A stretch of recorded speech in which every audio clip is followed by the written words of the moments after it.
Imagine waking up on the morning after Christmas to find your 6-year-old daughter missing, only to discover a chilling ransom note demanding exactly the amount of your recent bonus. But what if that note was just the beginning of a web of lies, secrets, and unanswered questions that has haunted America for nearly 30 years?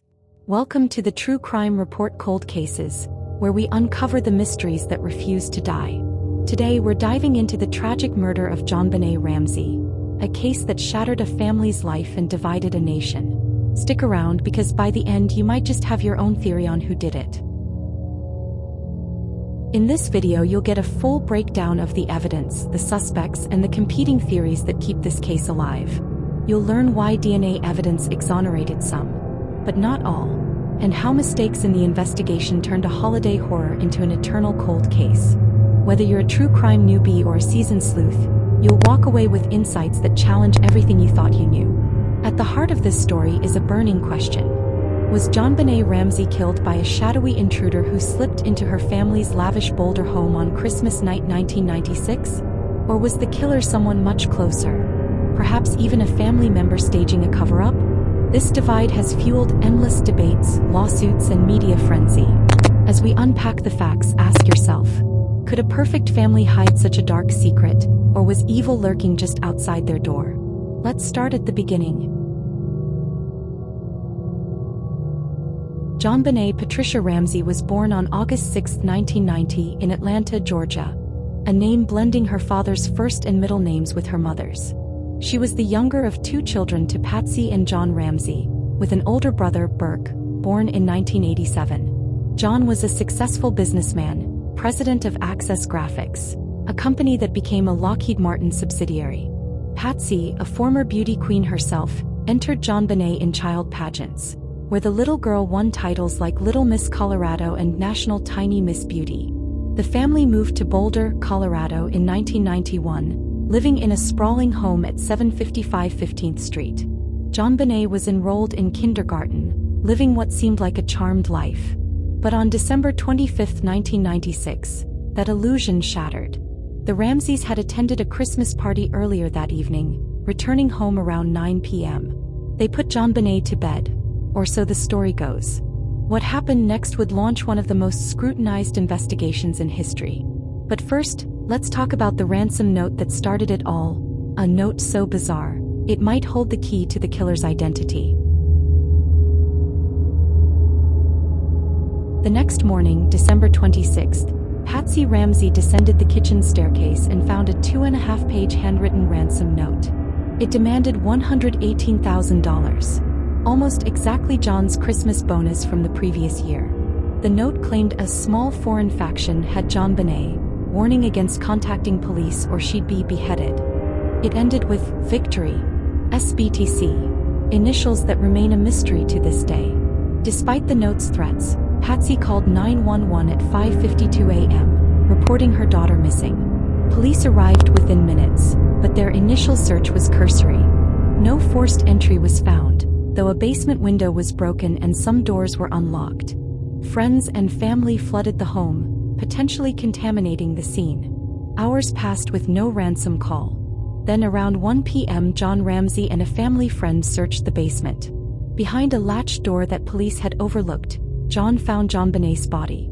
She was covered in a white blanket, duct tape over her mouth, a nylon cord around her neck, a garrote made from a paintbrush handle from Patsy's art supplies. Her wrists were bound and she'd suffered a skull fracture. Some evidence may have been disturbed when the body was relocated prior to a full forensic examination. The autopsy confirmed death by strangulation with craniocerebral trauma, ruling it a homicide. No semen was found, but vaginal injury suggested possible sexual assault. And here's where it gets eerie. Undigested pineapple was in her stomach, matching a bowl found on the kitchen table with Patsy's fingerprints. Neither parent recalled feeding it to her. Was this a clue to her last moments? Or something more sinister? Hold that thought, because the evidence was about to point in shocking directions. The Boulder police initially suspected the parents. The ransom note seemed staged, written on the family's notepad with their pen. It lacked fingerprints except Patsy's and authorities. Handwriting experts were divided. Some saw indications Patsy wrote it, but a federal court later ruled it unlikely. The note echoed movie lines from films like Dirty Harry and Speed, suggesting a scripted cover-up. DNA analysis of JonBenét's clothing revealed male DNA that did not match family members. Later testing suggested the possible presence of DNA from additional unknown individuals, though interpretation is debated among experts. But critics like forensic pathologist Michael Baden argued trace DNA could be innocent transfer. Neighbors reported seeing lights in the kitchen around midnight and hearing a child scream, though these accounts could not be conclusively verified. Investigation errors piled up. No full house cordon, contaminated scenes delayed interviews. Police focused on the Ramseys, who gave samples but resisted questioning without terms. By the late 1990s, over 1,600 persons of interest had been logged. A 1999 grand jury voted to indict John and Patsy for child abuse leading to death, but DA Alex Hunter declined, citing insufficient evidence. The indictment stayed secret until 2013. In 2002, new DA Mary Lacey pursued the intruder theory, exonerating the Ramseys in 2008 based on DNA. But former Chief Mark Beckner called it absurd, arguing that the DNA might not be from the killer and could be an innocent trace.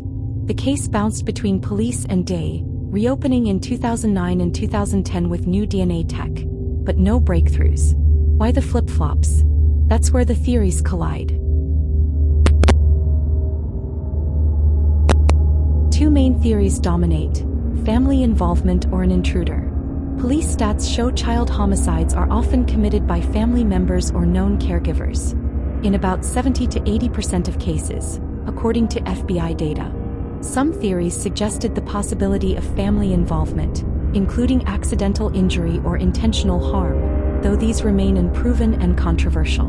A 2016 CBS doc suggested this, leading to Burke's defamation suits. But experts like John Douglas dismissed family guilt, citing no history of abuse. Burke was cleared early, and the Ramseys offered rewards while suing media for defamation. The intruder theory gained traction with Detective Lou Smith, who resigned believing police ignored it. Evidence. Investigators noted factors such as an unidentified boot print, open windows, nearby burglaries, and registered sex offenders in the area, which some believe support the intruder theory. Suspects included neighbor Bill McReynolds, reporter Chris Wolfe, housekeeper Linda Hoffman-Pugh, and Michael Helgoth, who died suspiciously. In 2006, John Mark Carr falsely confessed, but his DNA didn't match. Author Stephen Singular suggested pageant-linked pedophiles. DA Lacey supported this, but critics called it biased. Hundreds of DNA tests yielded no matches. Which theory holds up? The DNA points away from the family, but the unusual nature of the ransom note has led some to suggest it may have been written by someone familiar with the family. And now, the moment that changed everything. In 2008, DA Lacey publicly exonerated the Ramseys based on DNA from an unknown male found on JonBenét's clothing, though the source and significance of this DNA remain subjects of debate. But in 2015, ex-Chief Beckner revealed his doubt. Exonerating anyone on a small piece of evidence is absurd. The exoneration sparked renewed discussion and controversy among investigators, media, and the public. It was the bombshell that proved this case's DNA might solve it, or bury it forever.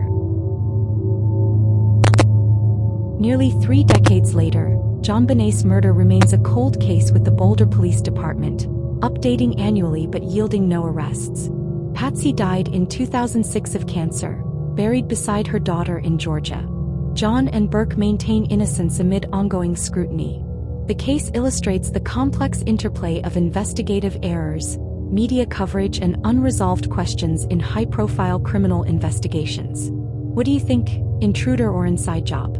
Drop your theories in the comments below and let's discuss. If this case gripped you, hit like, subscribe, and turn on notifications for more cold cases that chill to the bone. Thanks for joining me on the True Crime Report Cold Cases. If you're hooked on American mysteries like this, check out our playlist on other true crimes in America, from the Black Dahlia to the Zodiac Killer. Dive in now and remember, the truth is out there waiting to be uncovered. See you in the next report.